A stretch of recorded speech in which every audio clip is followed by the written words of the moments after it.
Hi everyone, and welcome to this BAFTA Kids Q&A in celebration of my mum Tracy Beaker, which is kicking off on CBBC this weekend. Thank you so much for joining. We've got loads of people on. Questions are coming in already, so it's very exciting. And I'm not surprised this is so popular because Tracy Beaker, the phenomenon of Tracy Beaker, is so popular. Valentine's Day will be 30 years since Jacqueline Wilson's iconic character was first published, and there's going to be a week-long CBBC celebration for this brand new 3-part special. All right, now it's time to meet our amazing panel. We have Spencer, who is the executive producer.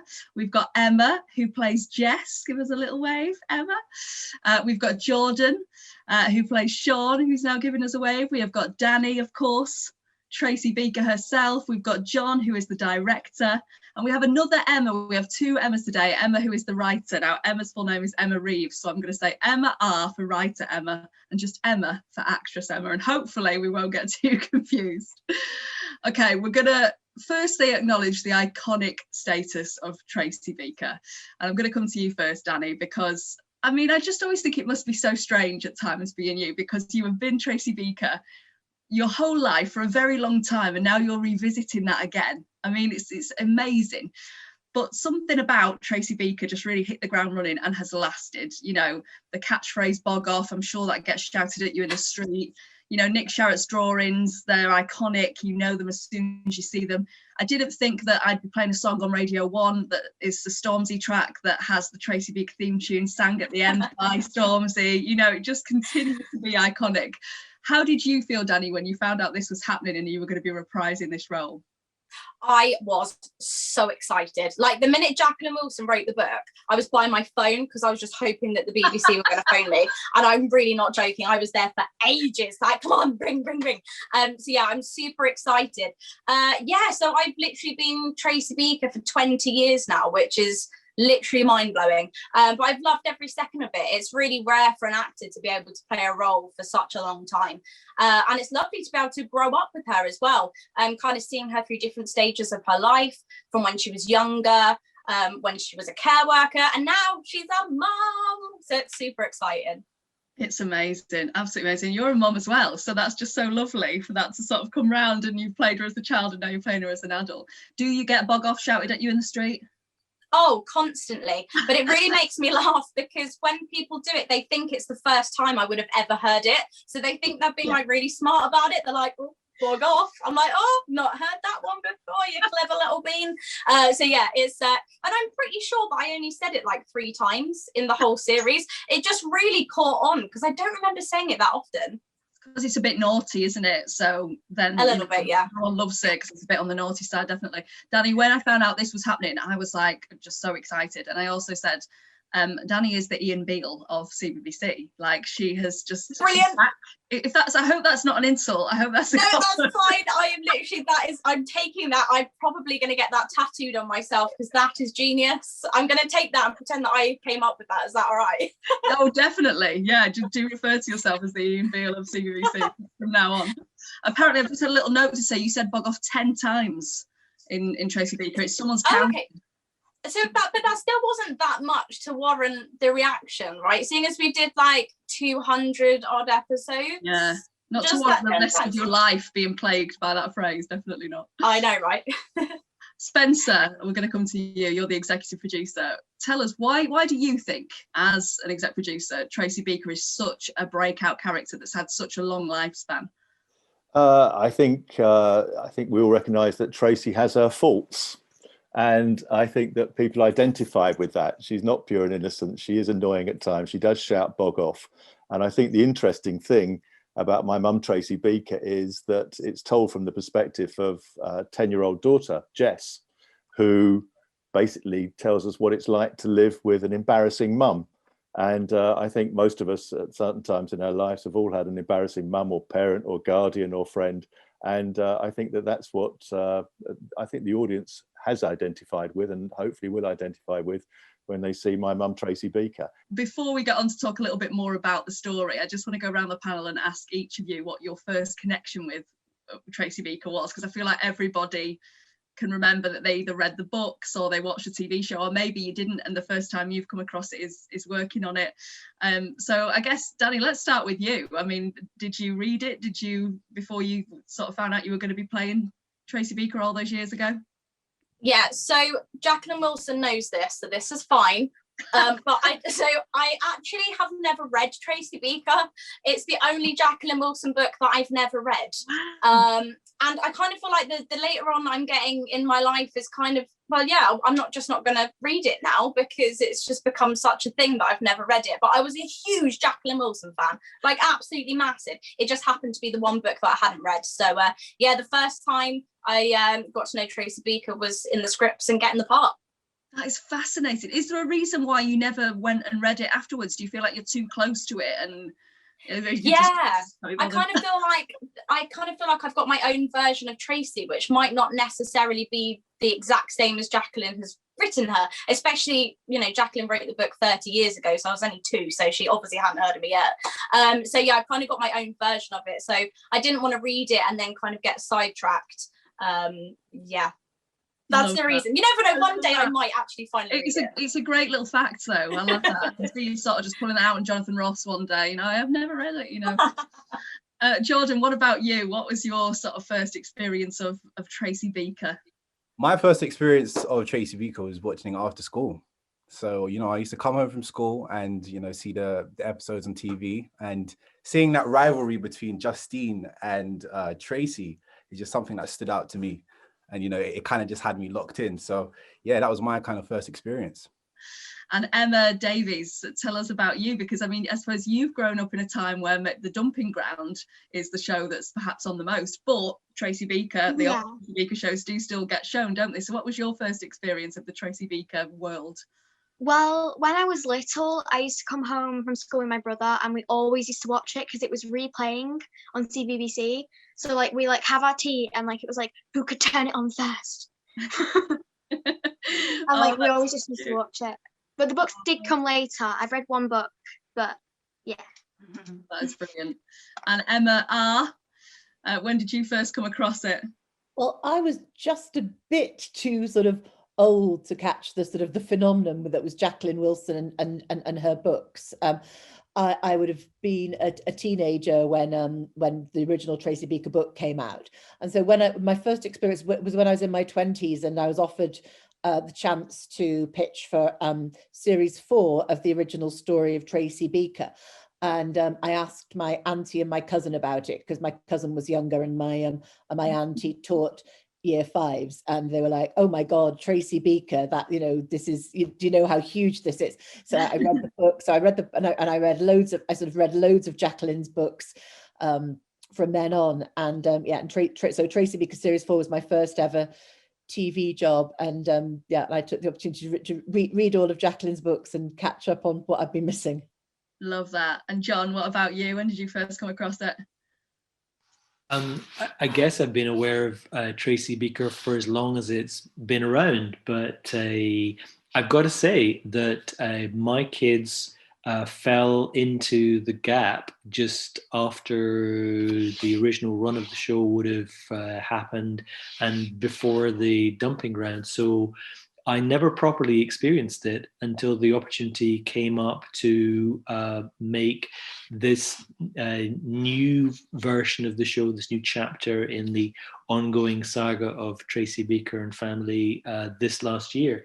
And I feel like a complete noob, and at the same time terribly privileged to be allowed to come and play in this world. And it was a big learning curve for me about what all the rules are and what all these amazing characters are and how strongly people feel about it. I mean, just reading the reactions in the last few days to how the number of people saying, I might be 25, right, but I'm so not too old for this. People are just longing to dive back into this path. It's a great pleasure to be allowed to come and play with this. Oh, amazing. Well, you've done a fantastic job on it. And yeah, you must feel quite a lot of pressure, all of you really, sort of, because it's there's such an iconic character there who is so loved by generations. There must be a lot of pressure when you're going on to that. Yeah, I do have to say, yesterday, trending on Twitter, Tracy was trending on Twitter as well. So I've seen so many TikToks, tweets, Instagrams about it. I absolutely love it. And Spencer, last but not least, when did you first come across Tracy Beaker? I was actually working on a different show for CBBC, and so they were the rivals. And what were you working on, Spencer? I worked on a thing called 4 O'Clock Club, and before that, yes. I worked on another kids show called Cleopatra. So it was the rival show, and it kind of has come as a bit of a shock to be suddenly part of this sort of the Beaker family, and the sort of it's amazing. Oh, that is fantastic. Well, you're a wonderful team. Emma, I'm going to chat to you a little bit more about the writing process. This must have been quite unusual, Emma, I suppose, because this is Tracy Beaker, the children's character, as an adult, but you're still writing from a children's perspective, aren't you? This is still for children. So what was it like adapting that book? Well, the book is written from Jess's point of view, so you've instantly got a sort of a way in that's through the eyes of a young person. But I think Tracy, I mean, we talked about the sort of this possibly a sort of slightly different world, because I worked on all 3 seasons of Tracy Beaker Returns and the first 3 seasons of The Dumping Ground, and so where we left Tracy, I kind of felt after the end of Tracy Beaker Returns, I don't think was a million miles away from the sort of the grown-up Tracy character that that we find in Jacqueline's book, because I think one of the things that's so strong about Tracy is she has this incredible capacity for love, and I think that's what sort of destroys her so much, that her mum constantly lets her down.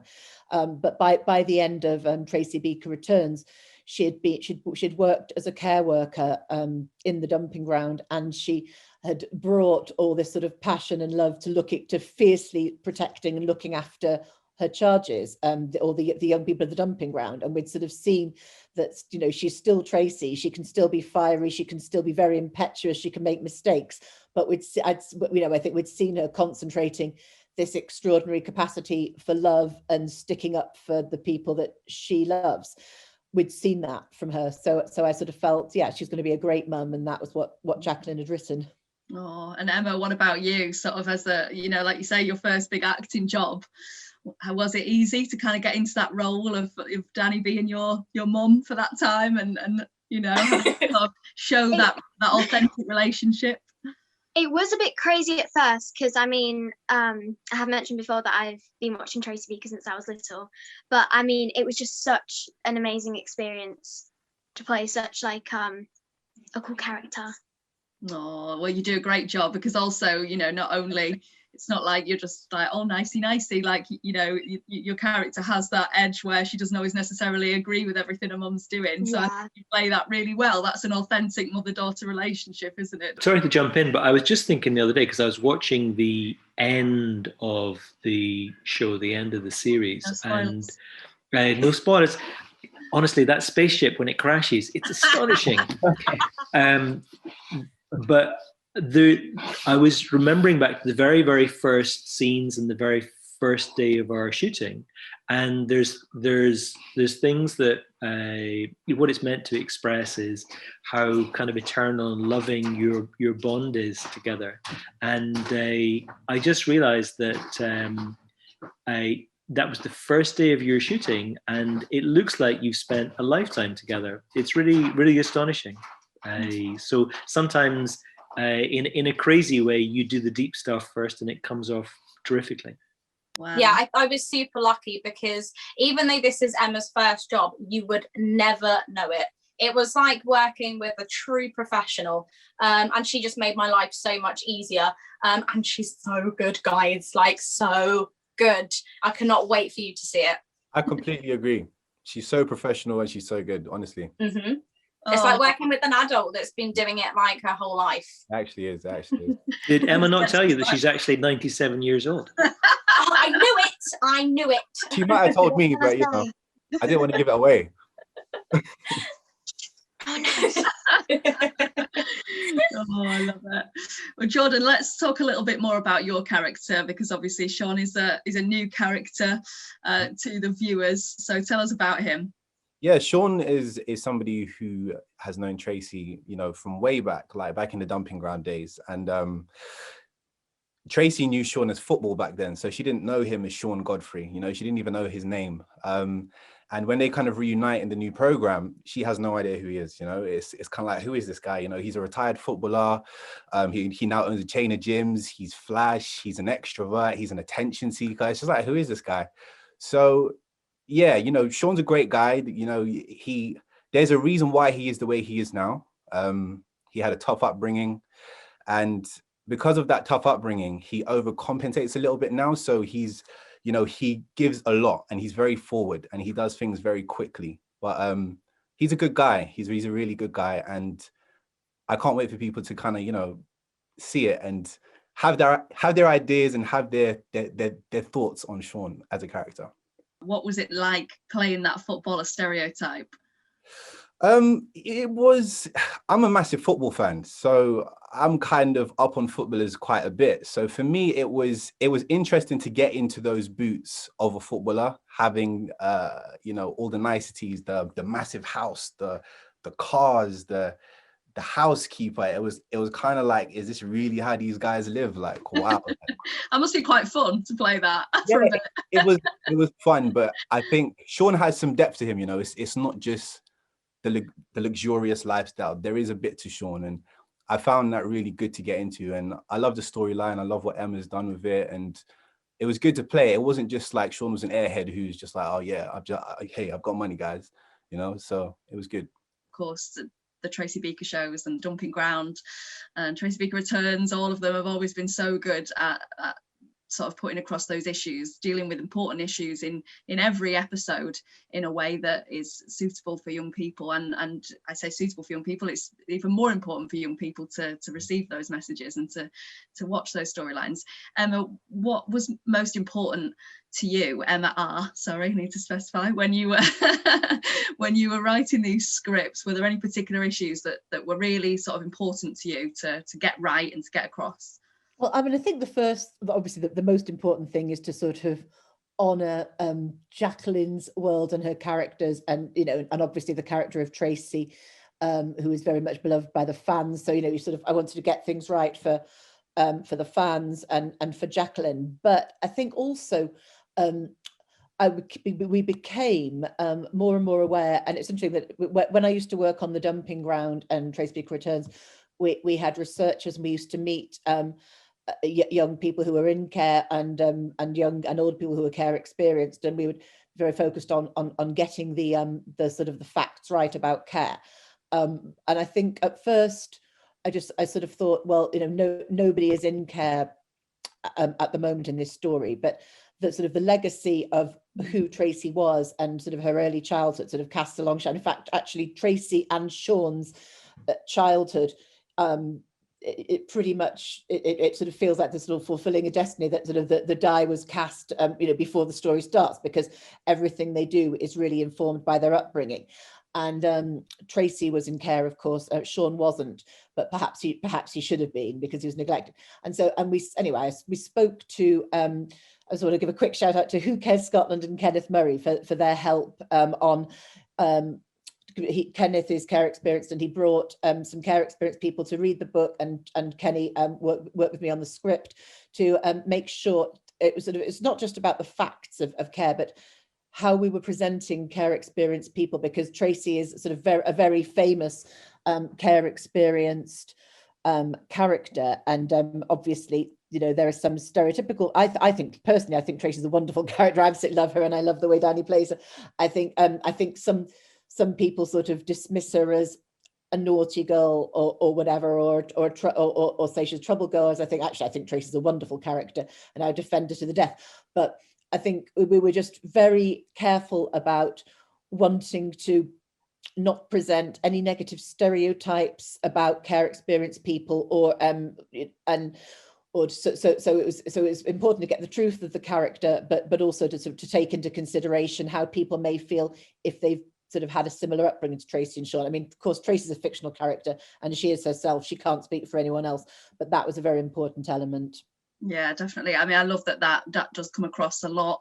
That was one of my favorite things about it, actually, is you see, you know, Tracy's past influencing her work ethic, her parenting, the way she treats people, and that was really lovely to see, that she's kind of saying to Jess all the time, well, I didn't have this, and Sean's character as well, you know, they talk about how that they didn't have those luxuries, and I think that's really nice, seeing how that's informed their adulthood. When Emma adapted the script from the book, you know, the character of Sean was fleshed out, I think, massively from the book to the TV program, to show that he had problems, and that maybe that just the superficiality of him wasn't the total.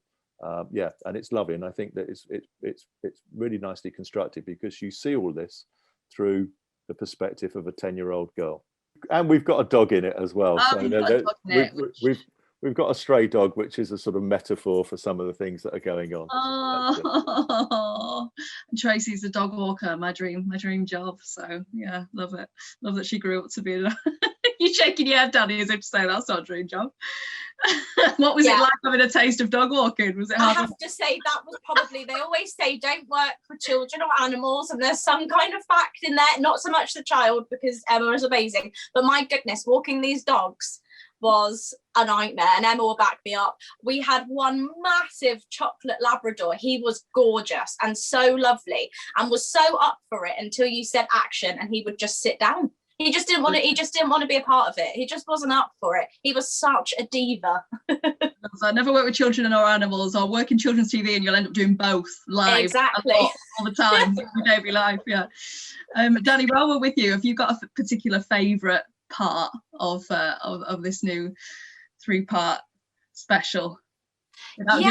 I know it's hard to, I don't want to give anything away, but there's also so many lovely moments, and I think for me, from like a personal point of view, is like having Cam back and seeing how she is and what she's been up to, and that relationship that Tracy and Cam has is just completely unbreakable, and it's not changed at all. So I think the audience will be really excited to see Cam back, but also to have Ruth Gemmell back, who plays my mum, Carly, my birth mum. Oh my goodness, she is just incredible. I could sit there and watch her all day. And I think Carly's one of those amazing characters that you kind of love to hate, and she plays it absolutely perfectly. And so yeah, I think the scenes between Tracy and her birth mum are definitely ones to watch, because they're brilliant. It's crazy for me as a new character, kind of, you know, being part of this cast of all of these kind of iconic legends from the old Tracy Beaker. Yeah. And I'm there on set, and I'm just like, oh, hey, Montana, you're right. I'm just, I'm just like, oh, it's crazy. So, no, it was really special. It was really special, and you know, it's a privilege. It feels a privilege to be part of this cast. So. Yeah, I bet. We're going to move on to questions now, because we had a lot in, and we're running out of time, because there's so many lovely people on this panel that we want to speak to. Anthony has sent this one in for you, Dani. What was it like coming back and playing Tracy Beaker, but this time as a mum, and then being a mum yourself? Yeah, it was kind of crazy, because it's been a while since I played Tracy for like a full-on series. I think it had been about 10 years, which is crazy. And it was it just felt completely natural, to be honest. I think I carry a bit of Tracy around with me all the time, so it's kind of like putting on an old comfortable pair of shoes. Yeah, I was just super excited, and it's really nice to see Tracy as a mum, and not just a mum, a really good mum. So yeah, that was really exciting. Oh, lovely. This is a great question. Elsa, age 9, and Levi, aged 8, would like to know how Jess and Tracy would have coped with lockdown together. Emma D, why don't you answer that one? How do you think Jess would have got on in COVID times, in lockdown, with her mum, or maybe with Sean as well in that mansion? How would they have coped? Netflix, films, food, ice cream, popcorn, chocolate. Oh yes. So basically what I've been doing during lockdown, pretty much. I love that. We have got a good question here. Do you think, and I suppose maybe Spencer, you could answer this one, do you think it's enjoyable for the older audience, the millennials who grew up with Tracy Beaker? I hope so. I think it will be, because I think a lot of those people who grew up with Tracy Beaker are now not dissimilar from Dani. They may well have kids, or they might well be the same age as our fictional Tracy Beaker. So I think there are lots of things that they will identify with the new Tracy Beaker, I'm going to call. So I don't think it's just sort of like kids of Emma's age, Emma Davies's age. I think we will get some of that diehard Tracy Beaker fans coming back to watch it. And I think there's lots for them to enjoy. There's something there for everyone, actually. I mean, it's interesting that I think it's, there was a lot of talk about people watching kind of family movies over Christmas. And, you know, like Emma was just saying there, you know, what do you do in lockdown? You sort of sit around the telly, and actually people as families sit around a TV and watch the same program. And I think that there is something for everybody, hopefully, in My Mum Tracy Beaker for different generations to enjoy. Emma D, this is a very cute question from Hat. Are you friends with the dog who plays Alfie? Yes, I definitely am. His real name is Pip, and we understand each other. We're on like the same level, you know. Like whenever I see him on set, like he just like come like running up to me, and then he just like lick my makeup off. It was a makeup artist's nightmare then, but and Emma R, question for you. You were involved with the penning of the recent Worst Witch musical. Would you ever consider writing a Tracy Beaker musical? Well, I believe that's actually been done by Mary Morris. So I think someone's got there first. And I think she's a friend of mine. Although I think the last I heard she was living in Australia, so maybe she'd never find out. That's amazing. Lovely. Well, Emma, Spencer, Dani, Jordan, Emma, John, thank you so much. Been absolutely fantastic to talk to you, and I'm sure everyone has enjoyed it as much as I have. So for everybody watching this, don't forget My Mum Tracy Beaker launches on CBBC and iPlayer on Friday at 5 p.m. That's this Friday, the 12th of February, and it's going to run in 3 parts throughout the weekend. Also available on iPlayer from Fridays, either 3 parts or a 90-minute full story version if you want to just binge watch the whole thing. Thank you so much to all the wonderful panelists, and don't forget to all watch on Friday. Bye everyone. Thanks, Katie. Thanks. Thank you. Bye. Thank you. Thank you. Bye.